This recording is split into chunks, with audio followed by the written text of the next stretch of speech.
సృష్టికర్త ఒక బ్రహ్మ, అతనిని సృష్టించినదొక అమ్మ.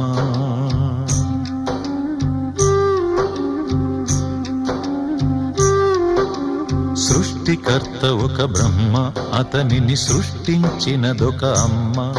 ఆ అమ్మకి తెలియని చిత్రాలు ఎన్నో, ఈ సృష్టిని స్తంభింపచేసే తంత్రాలు ఎన్నో. సృష్టికర్త ఒక బ్రహ్మ, అతనిని సృష్టించినదొక అమ్మ. సృష్టికర్త ఒక బ్రహ్మ, అతనిని సృష్టించినదొక అమ్మ.